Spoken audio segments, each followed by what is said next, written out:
Greetings all. Brian S. Pratt here. Going to be reading chapter 12 of Shepherd's Quest, book 1 of the Broken Key Trilogy, with commentary, probably some spoilers. Thank you for all of you who are joining me on this journey that I'm taking. I get a message, Brian, why do you keep doing these? I mean, you post one of these and you'll get 5 views after a couple days, maybe 10 views. I do it because I enjoy it.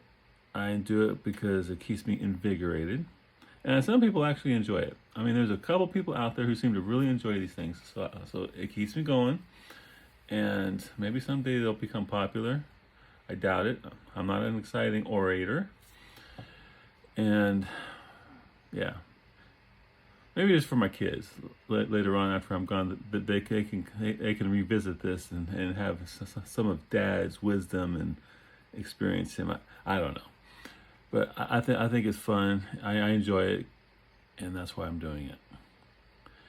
So, yeah, I mentioned yesterday we were going to have tornadoes. Well, there was one. There was one in the area, about 10 miles southeast of us. Yet, I'm not sure the damage yet. I haven't been through there. Well, I know for sure at least one hit in my area. It was really rocking and rolling for about an hour. It was really quiet. It was like this one little red cell on the radar, and it went right over us. But fortunately, nothing but hail and wind and lots of rain for us anyway. All right, here's chapter 12. In the morning, recap. Forgot the recap.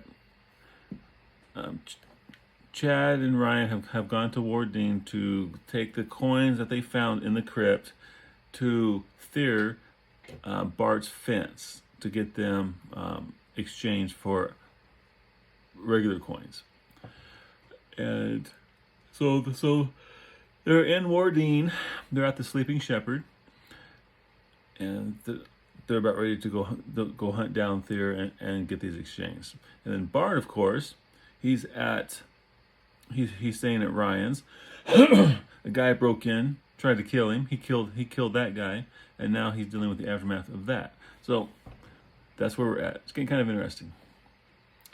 Chapter 12. In the morning, Chad and Ryan slept late as the rigors of the past few days had definitely taken their toll. When they finally arose, the sun had already been up for a couple hours. Taking their packs with them, they headed downstairs and enjoyed a breakfast of chicken and eggs. Halfway through their meal, Ryan flagged down the serving lady. Yes, she asked as she approached their table. I was wondering if you could direct me to Dulcet Street. She pointed out the window. There it is. You mean it runs right out in front of here? Nodding, the lady replied, That's right. Thank you, Ryan said with a smile. She flashed him a smile, too, before returning to her work. Once they finished eating, they located the lady who had given them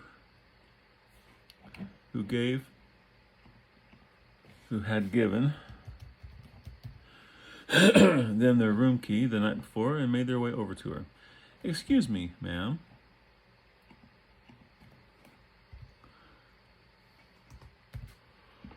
She looked up from making a notation in a book and gave them a friendly smile. Are you leaving this morning? Afraid so, he replied.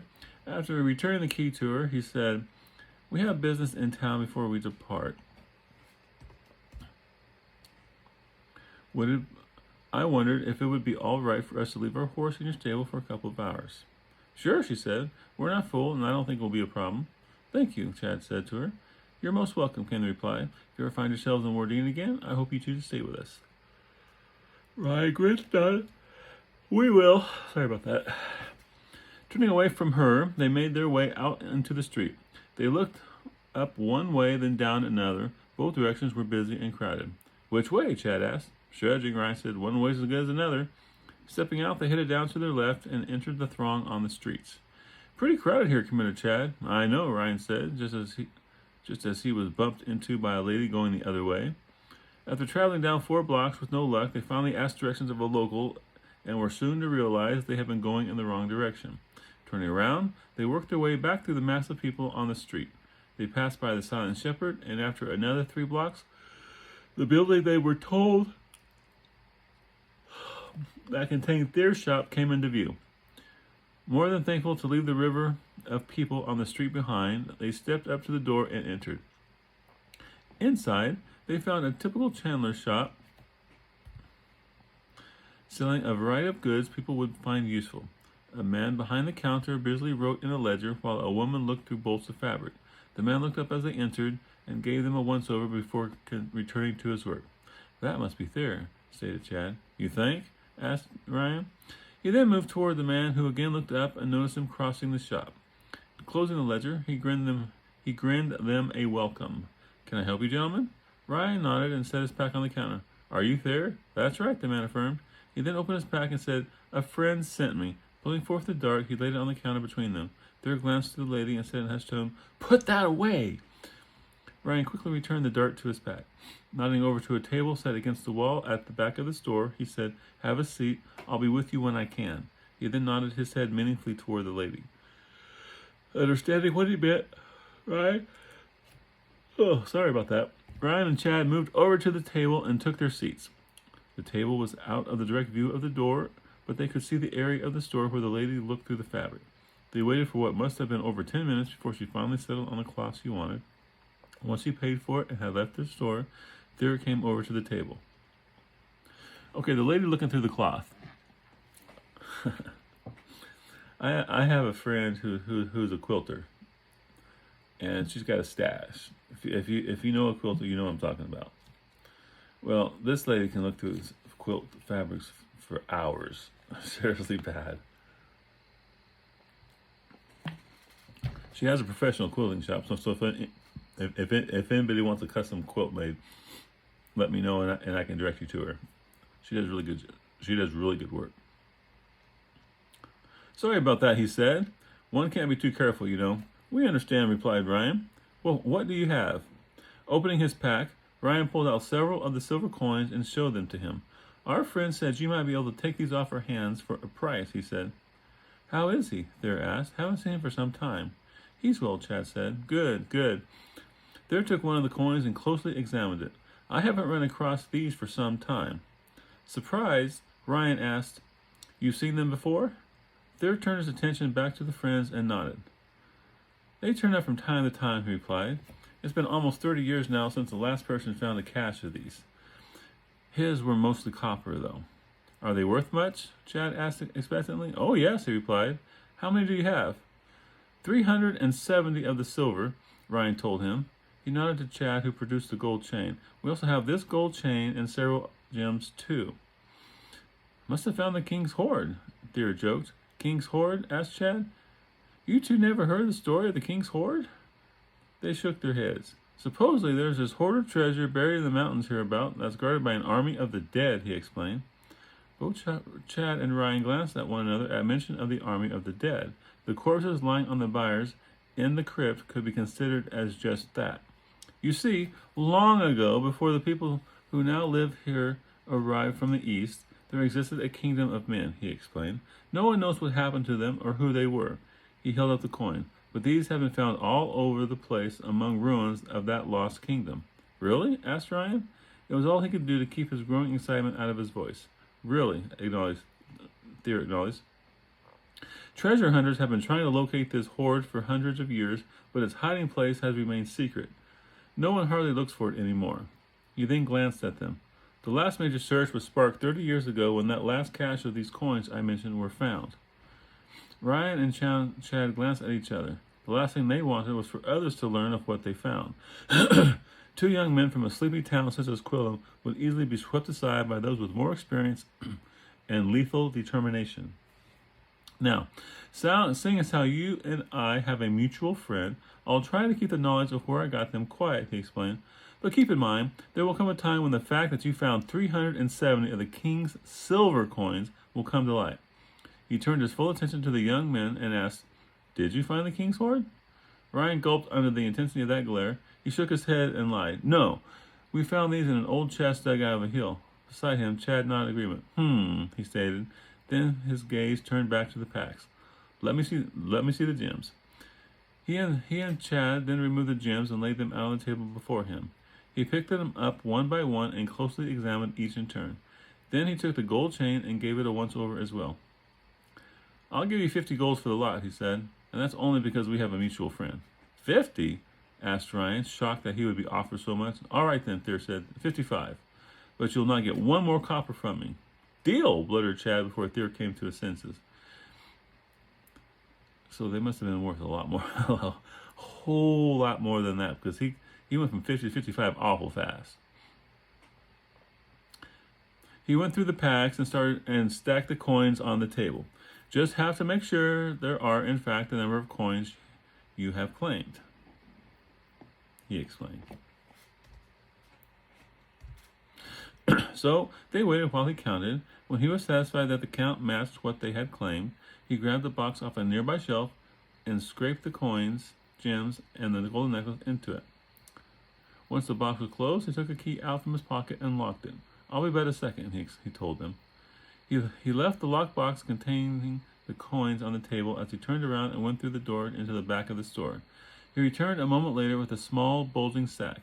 After a quick glance around his store to make sure no one had entered while he had been in the back, he emptied the contents of the sack onto the table.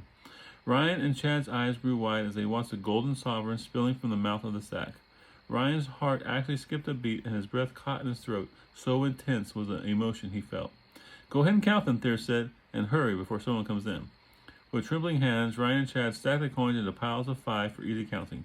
Twice, the trembling of Chad's hands caused a stack of coins to topple before they finally had 11 stacks of 5 lined up neatly before them. Never before had either one of them seen such a fortune.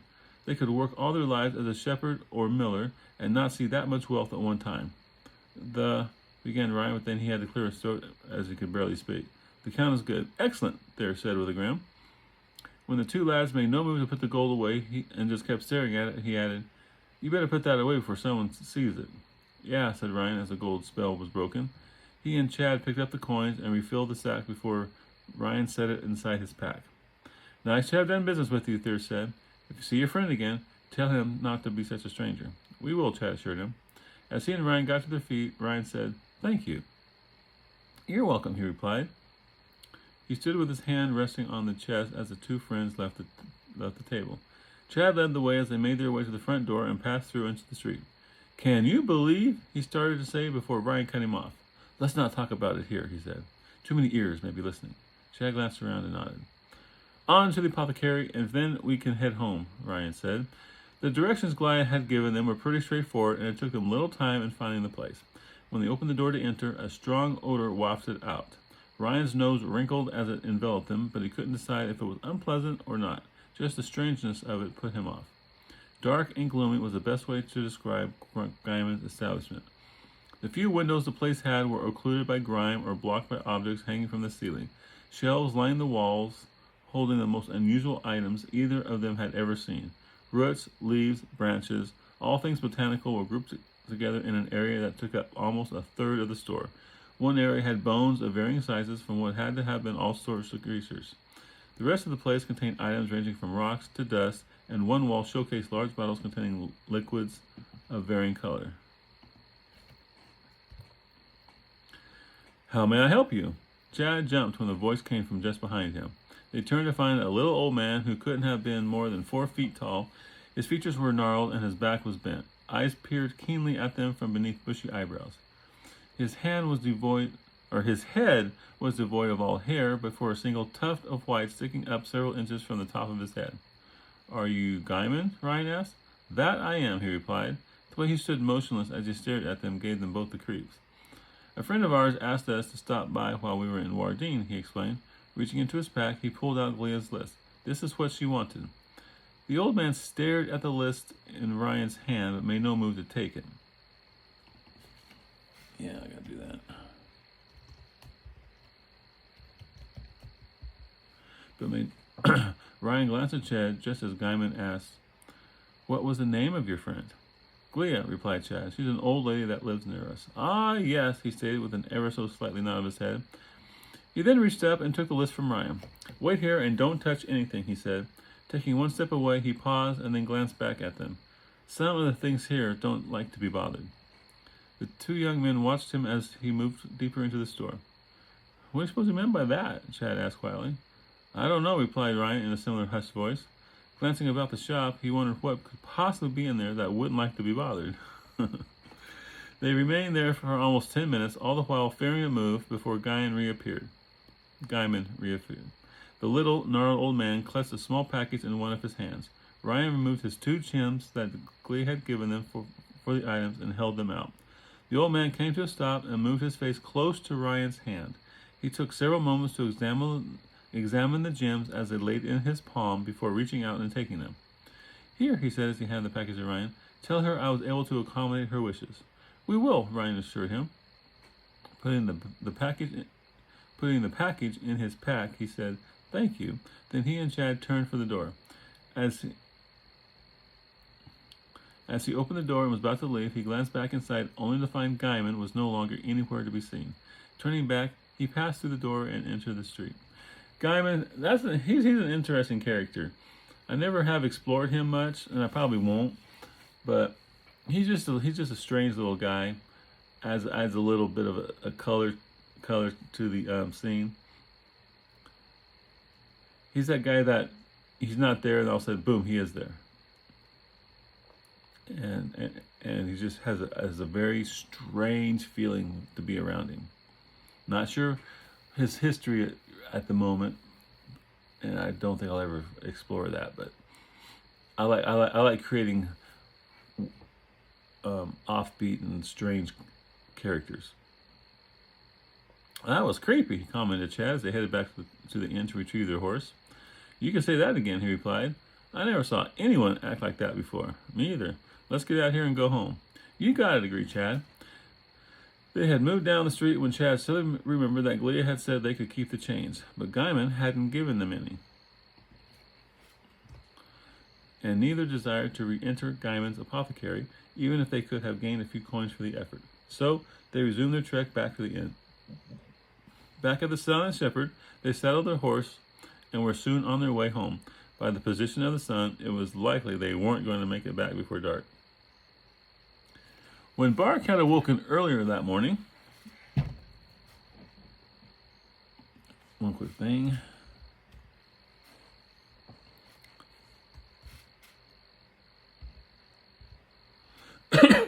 More of his strength had returned. Not nearly to the degree that he had before being struck down in the crypt, but at least he no longer needed the aid of Ryan's staff to walk around. He spent the early morning hours lying in bed. At one point he went over to the closet and took the piece of the golden key from out of his pack and carried it back to the bed. There he examined it closely. The sigils on the one side that had lined up with those inscribed on the wall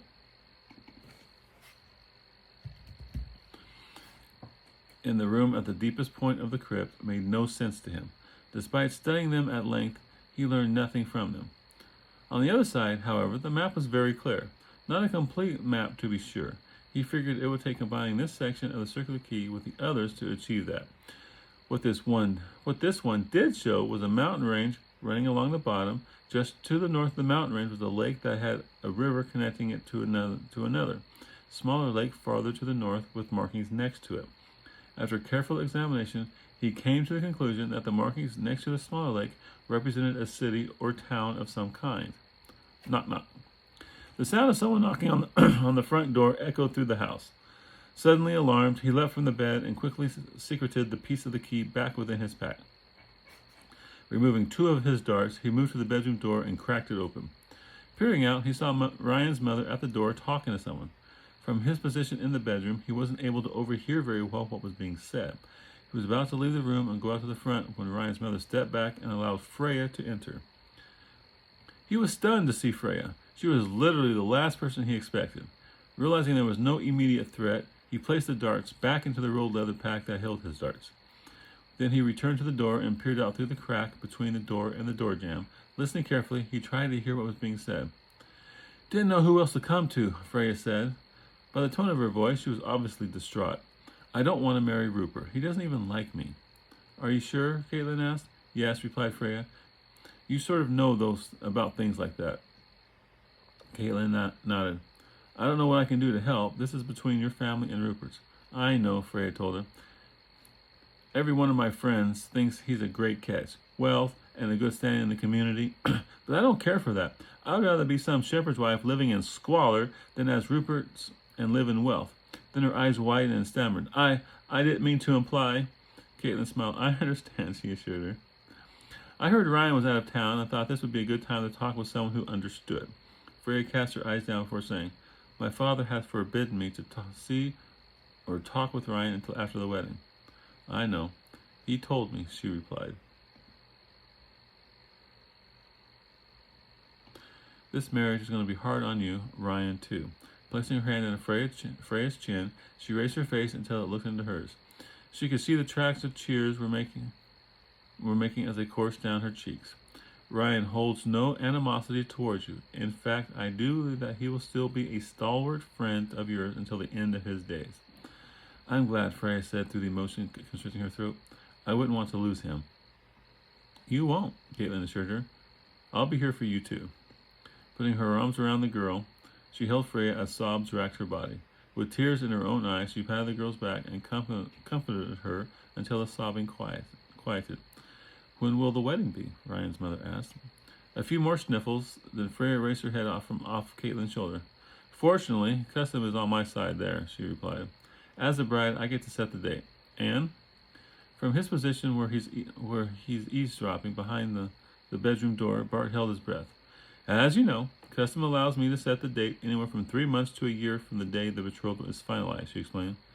So I set it 1 year away. Kayla nodded. I can understand your willingness to put this off for as long as possible. I know, she replied, but my father is pressuring me to change it for an earlier time. He wants it done and settled. Not to mention the fact that the longer the arrangement lasted, the more the bride showed the community how she felt about the marriage.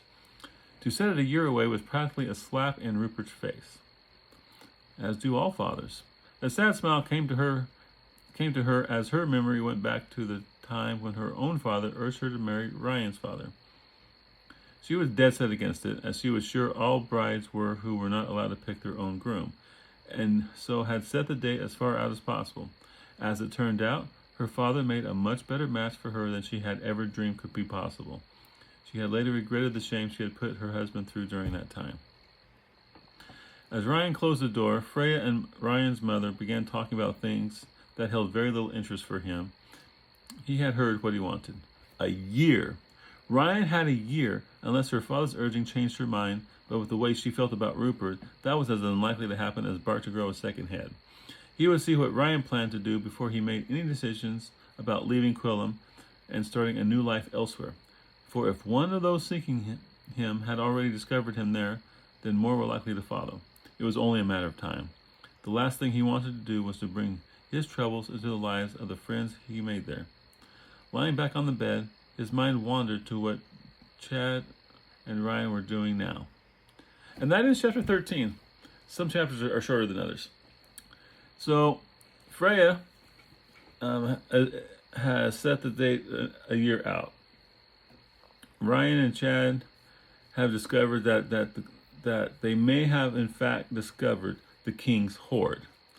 Now, I'm going to talk about this, and a lot of people have had issues with this, and I can totally understand it. The spelling of horde. If you're not aware, Horde refers to like Genghis Khan's horde, a horde of men, a horde of something, a large number. Now, a hoard of treasure is Hoard. And technically, I should have used Hoard. And I probably would change that, except the title of the second book is a Hunter of the Horde, Horde. So I'm leaving it as Horde. Now, I've touched on this before in greater detail at the end of one of these readings a while back. That I don't think anyone's actually watched all the way through. But anyway, the king's horde actually refers to the dead people in the crypt. They're there for a reason. It's not just a burial chamber. It's much more than that. Much more than that. And I've left clues throughout the entire series as to what that is, because The Broken Key trilogy is supposed to be like The Hobbit to a greater story. Like The Hobbit to Lord of the Rings, Broken Key trilogy was going to be the preamble to a much larger and more in-depth adventure. But no one buys it. You know, I get maybe 1/100th the sales of the Broken Key trilogy as I do the Morsai Saga. So I write where the money is, as I have to at this point in time. If I get a movie deal and I'm starting making millions, then I can just write what I want to, and I probably will flesh it out. But until that point, I'll probably keep going with the Morsai Saga, because that's what everybody's really interested in anyway. There are a few who really love this trilogy, and I like it too. It's just a fun adventure. All my books are. But until sales come in, or I don't have to worry about sales, then what happens next will never be there. I got copious notes out, written out about it, so I could write it any time. I just need to have the wherewithal to survive while I wrote it. Anyway, you all have a good day. I'll get to chapter 13 tomorrow. It's going well. I really love the series, and I'm glad you're with me. If you haven't already, like this video, like all my videos if you would. Comment. Comments are really strong. That push the analytics. Even if it just says, hey, even if all you want to do is go, hey, good job, or just put in a period. I don't care. And subscribe to my channel. I've got 140 subscribers. Now, if I had 1,000, then I would actually be making money from every view. Every time you watch it and the ads come, I would get a portion of that. But I need 1,000. I'm at 140 right now. So maybe 5 years from now, at the rate I'm going, I'm not too worried about it. I like it, but I'm not gonna lose sleep over it. Well, anyway, y'all take care, and I'll see you tomorrow.